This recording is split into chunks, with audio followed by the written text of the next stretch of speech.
le code électoral que nos honorables députés à l'Assemblée nationale ont revu à cette manière, pour moi personnellement, je ne suis pas d'accord. Ils ont modifié le code électoral. Ils ont augmenté le pourcentage, certes, mais la révision de la Constitution en 2019 a exigé un pourcentage, et c'est dans notre Constitution. Je ne sais pas si le code est au-dessus de la Constitution. Nous attendons tous la réaction de la Cour pour voir ce que ça va donner. 15% par commune, 20%, etc., etc. Mais je dis bien, nous sommes quand même au Bénin. J'ai l'impression qu'il y a une partie des députés qui ont voté cette loi-là dans la colère. Ils ont exprimé leur colère en votant ce qui se passe. Nous avons, j'ai un certain âge, on connaît ce que c'est les élections au Bénin. Les élections au Bénin, 10% a enterré des partis politiques ici. Si vous voulez savoir, le PD n'existe pas parce qu'il n'a pas pu avoir 10%. Et aujourd'hui, voilà ce qui se dit là. Est-ce qu'eux-mêmes là, ils sont sérieux de ce qu'ils ont dit là? Ce n'est pas facile. C'est vrai qu'ils veulent faire comme les autres pays, comme les États-Unis, Ghana, Nigeria et autres. Mais eux là, ils sont en avance sur nous, sur ce plan. Nous, c'est maintenant on fait cet apprentissage-là et aller jusqu'à ce seuil-là. Pour le moment même, quand vous prenez les deux grands partis, je peux nommer UPR et les démocrates, même eux, ça ne serait pas facile pour eux. Maintenant, ces gens du code, est-ce que les démocrates vont remplir cette condition? Moi, je ne pense pas. Je ne pense pas. Et nous ne voulons plus de problèmes qu'on empêche d'autres de ne pas. On ne veut plus. On ne veut même plus ça. Qu'on laisse les gens aller à leurs élections. S'ils échouent, ils vont savoir qu'ils vont échouer. Mais faire des lois déjà, qu'on voit déjà et que les gens crient déjà pour dire donc déjà, ce n'est pas bon. C'est une manière de rester en catimini, je ne sais pas comment il va m'expliquer, pour qu'ils puissent attendre pour bloquer des gens. Nous, on ne veut plus. Nous voulons des élections de fait. En 2026, si je vois que le candidat de l'autre côté, par exemple, a un bon projet de société pour la nation, je ne suis plus libre d'aller le parrainer. Je suis obligé d'aller parrainer le candidat de mon parti. On me fait avancer que on veut lutter contre la transhumance. Non, ce n'est pas de cette forme qu'il faut lutter contre la transhumance. Non, je dis non. Ça veut dire qu'avec ça, là, le député béninois n'est plus libre. Il n'est plus libre, il est devenu prisonnier chez lui. On ne veut pas de problème dans notre pays. On travaille pour la paix. On veut la paix. Rien que la paix. Donc, ceux qui ont proposé cette loi-là, ils n'ont qu'à se ranger. Ils n'ont plus leur droit d'aller à l'Assemblée. Normalement, le chef de l'État doit couper leur salaire même. Parce qu'ils n'aiment pas le peuple. Ils n'aiment pas le peuple. Et nous les attendons. J'attends ce que la Cour constitutionnelle va dire. Après son injonction, est-ce que c'est ce qu'il a demandé? Parce que moi, quand je lis ma constitution, je suis en train de voir que l'article 81 est en train d'être violé. Bon, n'étant pas un sachant de la loi, comme on le dit, je dis, messieurs les députés, comme c'est en bonne conscience, en votre grande conscience que vous avez voté, le peuple aussi attend là où ça ira. Les 10% que notre papa politique, je peux parler du président Maître Adrien Houmbedi, a réussi à l'époque. Le PAD même n'a pas pu, son parti propre n'a pas pu trouver les 10%. Donc il est obligé d'aller se faire dissoudre dans l'UP aujourd'hui. Donc que ces grandes formations sont en train de se perdre sur le terrain, nous vraiment ça ne nous plaît pas trop. Qu'on laisse les gens aller aux élections libres et transparentes. Nous allons dans quelques jours entrer dans le mois sacré du Ramadan. C'est un mois important pour nos peuples, de part et d'autre de la frontière. C'est le mois de repentance, c'est le mois aussi du pardon, c'est le mois de la reconnexion, de la dévotion en fait.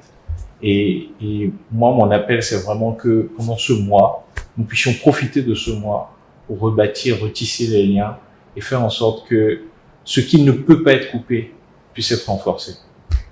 Tout le monde a été impacté.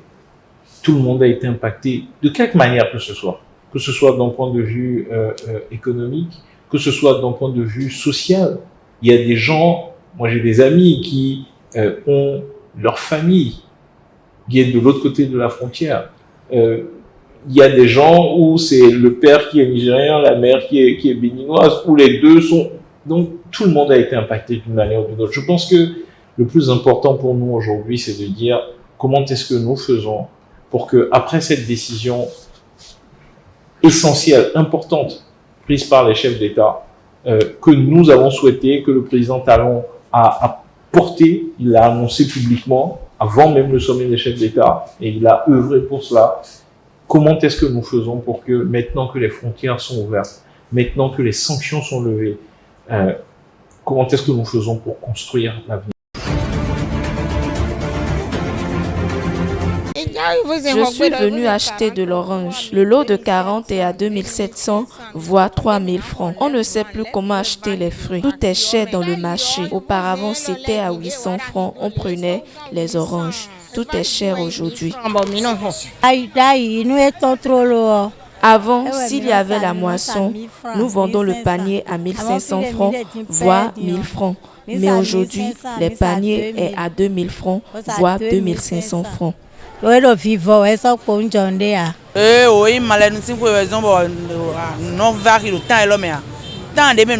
non, ce n'est pas dans la période du Ramadan que les fruits sont chers. C'est la saison qui définit la cherté des fruits. Il n'y a pas de fruits à l'heure où nous parlons. Il n'y a pas la banane ni l'orange. Ces fruits ne supportent pas la chaleur. C'est depuis l'achat que le peu que nous trouvons est déjà cher.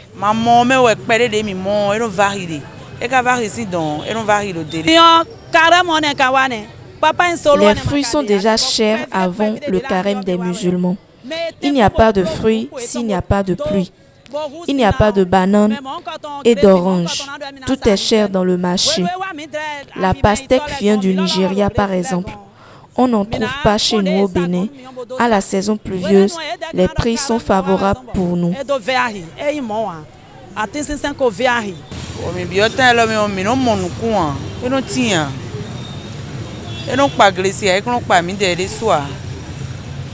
Quand on rentre dans la saison sèche, il n'y a pas de fruits. Ça n'avantage pas les cultivateurs comme nous autres vendeuses. À l'heure où nous parlons, quand on va dans la plantation des bananiers, les bananes sont brûlées sous l'effet de la chaleur. Il n'y a pas de bananes. Seuls les cultivateurs ayant leur plantation de bananes au bord des fleuves parviennent à nous vendre des bananes en saison sèche.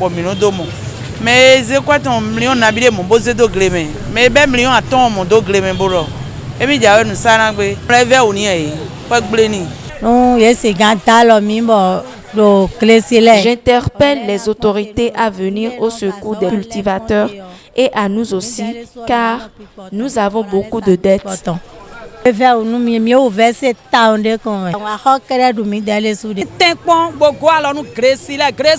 J'appelle les autorités à venir en aide aux producteurs.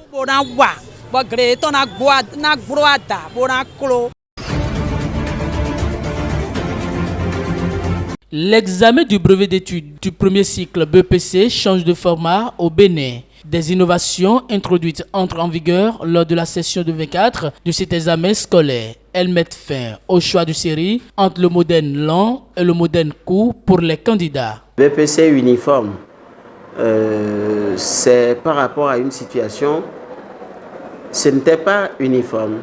Il y avait des séries, justement, deux séries.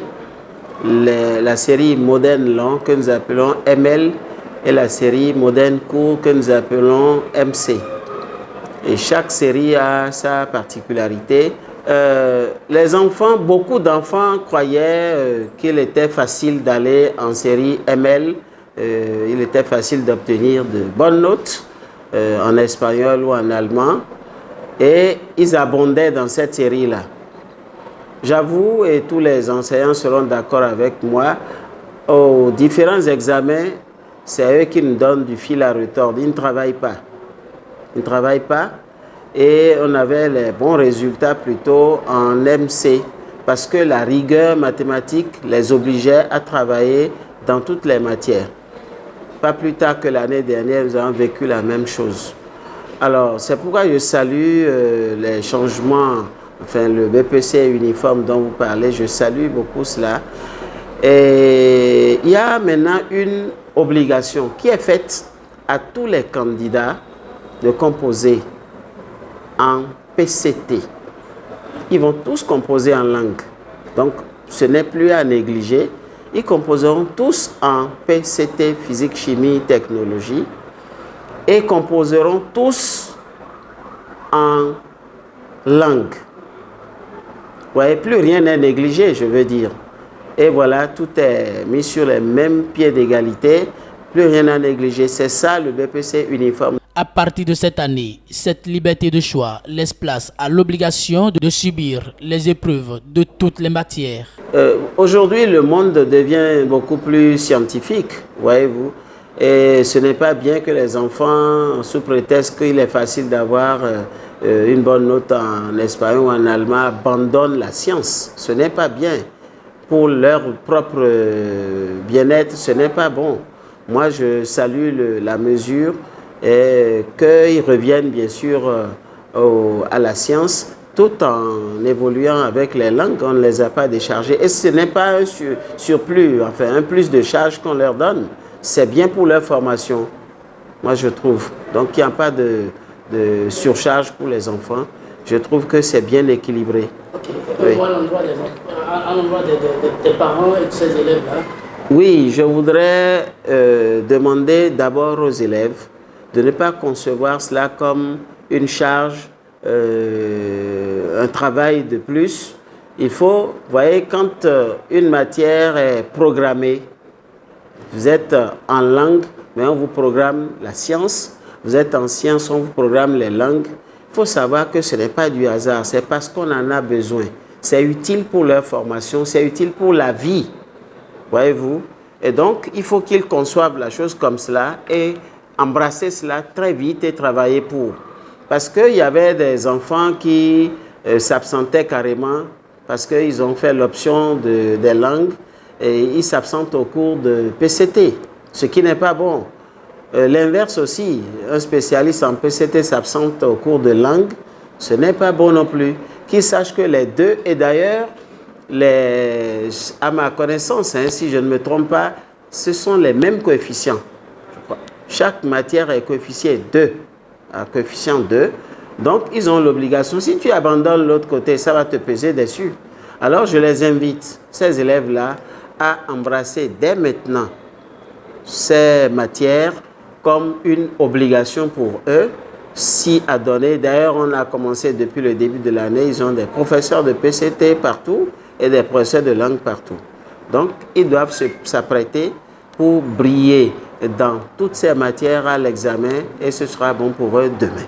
Les autorités de l'éducation motivent cette décision par l'objectif de susciter l'intérêt des apprenants pour les matières scientifiques.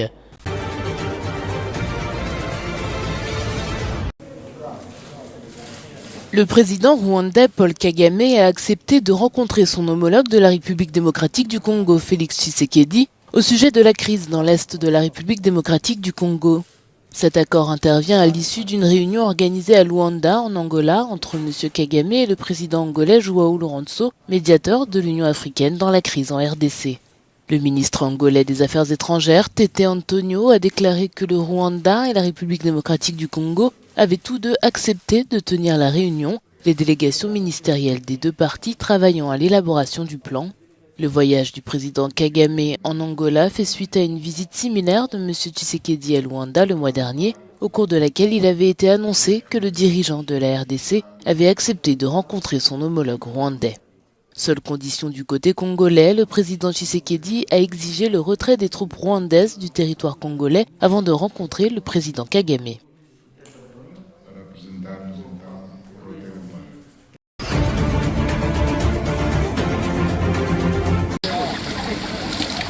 La ville de Johannesburg, capitale économique d'Afrique du Sud, est confrontée actuellement à une pénurie d'eau qui ne cesse de s'aggraver, perturbant considérablement la vie quotidienne de milliers d'habitants. Depuis la fin de l'année dernière, certains quartiers de la métropole subissent régulièrement des coupures d'eau en raison de la maintenance des canalisations vieillissantes. La société en charge du traitement de l'eau dans la province de Gauteng, Randwater, a annoncé qu'une de ses stations de pompage sera suspendue suite à une coupure d'électricité massive, laissant de nombreux quartiers de Johannesburg sans eau. Le service météorologique sud-africain a émis lundi un avertissement après les prévisions de forte chaleur cette semaine, le pic étant attendu pour mercredi. La canicule incitant les habitants à consommer plus d'eau, les autorités ont estimé que cela affectera le niveau des réservoirs et contribuera à amplifier la pénurie d'eau qui sévit sur la ville. Selon des experts en développement, les dirigeants de la ville gèrent mal les finances locales, ce qui provoque de la détérioration des services publics de base, y compris l'approvisionnement en eau. Le coût d'entretien des infrastructures d'eau est estimé à plus de 105 millions de dollars par an, mais seuls 52 millions de dollars seraient alloués à la maintenance du réseau de Johannesburg.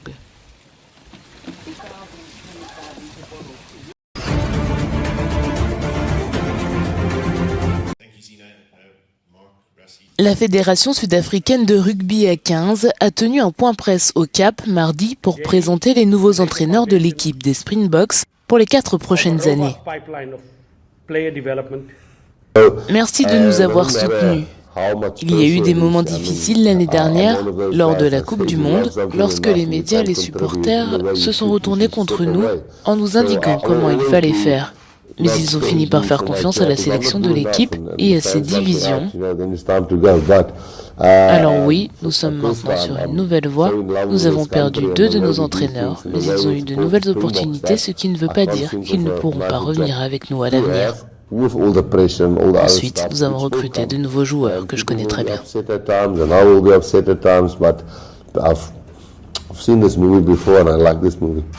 Les Springboks ont annoncé le mois dernier que Rassie Erasmus redeviendrait l'entraîneur principal de l'Afrique du Sud après le départ de Jacques Nienaber pour le club irlandais Leinster pour les 2 prochaines saisons. Tout d'abord, c'est un immense privilège d'être assis ici. Les Springboks ont une histoire dont ils sont très fiers et pour moi, venir et essayer de faire partie de cette histoire et d'y ajouter quelque chose est un immense honneur. La façon dont les Springboks jouent est toujours admirée dans le monde entier.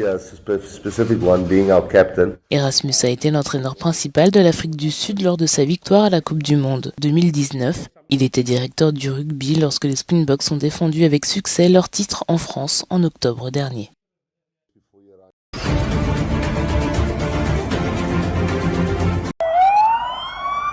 L'armée soudanaise est parvenue à reprendre le siège de la radio-télévision d'État à Omdurman, marquant ainsi une avancée significative dans le conflit civil qui l'oppose depuis 11 mois aux forces de soutien rapide FSR. Les FSR occupaient ce bâtiment depuis le début du conflit, mais les soldats de l'armée soudanaise y ont pris leur quartier et ont fêté leur victoire qu'ils décrivent comme majeure. Même si les FSR contrôlaient le bâtiment de la radio et de la télévision publique depuis avril dernier, elles n'ont pas pour autant été en mesure d'émettre et la télévision d'État a continué à diffuser des contenus favorables à l'armée depuis d'autres endroits du pays. Depuis que la guerre a éclaté, l'armée et les forces de soutien rapide se disputent le contrôle de Khartoum et des villes voisines. Malgré l'appel au cessez-le-feu lancé par le Conseil de sécurité des Nations Unies pendant le mois sacré du Ramadan, des combats intenses se poursuivent dans plusieurs quartiers de la capitale. Outre le déplacement de millions de personnes, le conflit a laissé Khartoum en ruine, provoqué une crise humanitaire et déclenché des tueries à caractère ethnique au Darfour dans l'ouest du pays.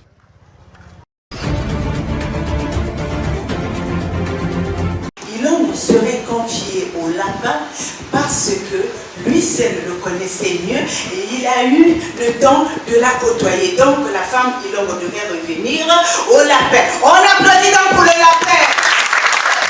Une scène sur le mariage forcé, une autre sur les conditions de la veuve ou les violences faites aux femmes. Germaine Ololo utilise l'humour et l'autodérision propres au stand-up pour briser les sujets tabous. Chaque semaine, elle reçoit au siège de son festival international d'expression féminine des femmes comédiennes pour préparer des ateliers et spectacles, mais aussi réfléchir sur l'autonomisation des femmes dans le secteur culturel. L'art, c'est ça. Essayer de meubler le langage ordinaire pour faire passer un message. Et je crois que les arts oratoires aujourd'hui, que ce soit le conte, le slam, le stand-up que nous disons, tous ces arts-là doivent être pour nous des moyens d'expression pour essayer d'éduquer, encadrer. Le stand-up, cette forme théâtrale de monologue comique a le vent en poupe au sein de la gente féminine en Afrique. De nombreuses stars de la scène africaine sont devenues de véritables modèles pour les jeunes femmes. Comme ici, à Pointe-Noire, en République du Congo, avec l'ivoirienne Priscille la Dégameuse, invitée pour un stand-up au féminin. À toutes les femmes ce soir, je veux juste vous dire une phrase. N'attendez pas que quelqu'un vous dise que vous êtes jolie, que vous êtes forte, que vous êtes... Moi-même je sais. Je suis très contente, je suis émue, je tremble même. Aujourd'hui, je suis montée sur scène, j'ai quand même échangé un tout petit peu avec Priscille. J'aime le stand-up parce que ça me permet de dire ce que je pense, ça me permet de partager ma vision. Investir en faveur des femmes, accélérer le rythme, le thème de la Journée internationale des droits de la femme cette année tombe à point nommé selon les acteurs de la société civile pour soutenir les initiatives des actrices du secteur culturel afin de contribuer à l'autonomisation de la femme. Cédric Seosolo, Pointe-Noire, Africa News.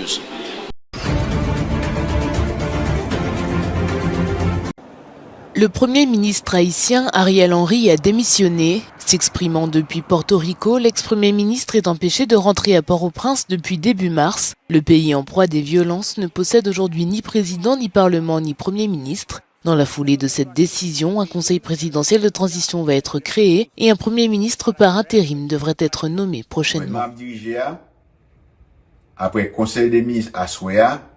Après que le Conseil des ministres de ce soir a accepté de mettre en place un conseil présidentiel de transition, les membres de ce conseil seront choisis après accord avec les différents secteurs de la vie nationale.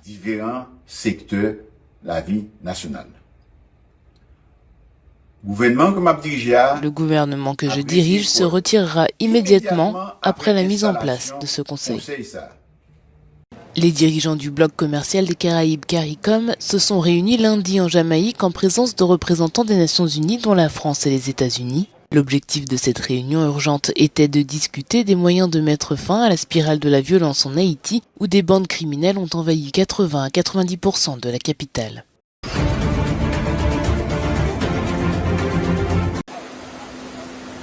Le secrétaire d'État américain Anthony Blinken s'est entretenu avec les dirigeants de la CARICOM, la communauté des Caraïbes à Kingston, en Jamaïque. Cette réunion internationale s'est tenue lundi pour tenter de trouver une solution à la grave crise politique que traverse Haïti. Les États-Unis ont annoncé une aide supplémentaire de 133 millions de dollars. Compte tenu de l'urgence des besoins, j'annonce aujourd'hui que le ministère de la Défense des États-Unis double son soutien accordé à la mission qui passera de 100 millions de dollars à 200 millions de dollars. Cela porte le soutien total des États-Unis à 300 millions de dollars pour cet effort. J'annonce également une aide humanitaire supplémentaire pour le peuple haïtien à hauteur de 33 millions de dollars destinée à renforcer la santé et la sécurité alimentaire de la population. Alors que l'envoi d'une mission multinationale de soutien à la sécurité se fait attendre, Anthony Blinken souhaite trouver des solutions efficaces à la crise de gouvernance que traverse Haïti et qui a permis aux gangs de semer la terreur sur l'île. Dans un premier temps, nous soutiendrons le projet de création d'un conseil présidentiel ouvert, inclusif et indépendant qui prendra avant tout des mesures concrètes pour répondre aux besoins immédiats de la population haïtienne. Dans un second temps, il faudra permettre le déploiement immédiat de la mission multinationale de soutien à la sécurité. Et enfin, grâce à ce déploiement et au renforcement de la police nationale haïtienne, et une fois les conditions de sécurité réunies, il sera possible d'envisager la tenue d'élections libres et équitables. Port-au-Prince a continué ces derniers jours à s'enfoncer dans les violences liées aux gangs qui réclamaient la démission du Premier ministre, tout comme une partie de la population. Cette réunion de Kingston avait surtout pour but de formaliser la démission du Premier ministre haïtien Ariel Henry afin qu'il cède le pouvoir à un conseil de transition.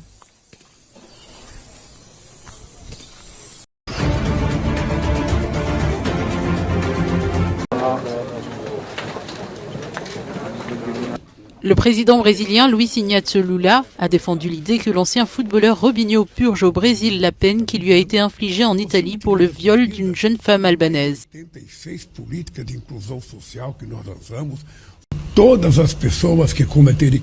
Toute personne qui commet un viol doit être emprisonnée Il faut que les gens apprennent que la relation sexuelle ne dépend pas seulement du désir d'une partie, mais de l'accord des deux parties. Alors un jeune homme qui a de l'argent, un jeune homme riche et célèbre, qui commet un viol et collectivement pense qu'il n'a pas commis de crime parce qu'il était ivre, honte à vous. Le viol est un crime impardonnable. C'est pourquoi les gens doivent être condamnés. Ils doivent être jugés et condamnés. Robinho a déjà été condamné en Italie et il était censé purger une peine ici. Maintenant, il va être jugé ce mois-ci et j'espère qu'il paiera le prix de son irresponsabilité. Le 19 janvier 2022, la plus haute juridiction italienne avait confirmé la condamnation de Robinho à 9 ans de prison. Il avait été condamné à une peine de prison en 2017 pour son rôle dans l'agression sexuelle collective qui avait eu lieu 4 ans auparavant, à l'époque où il jouait pour l'AC Milan. Un tribunal brésilien doit décider de l'exécution du mandat d'arrêt et de l'application de la peine, dans l'attente d'une éventuelle contestation de la part de Robinho.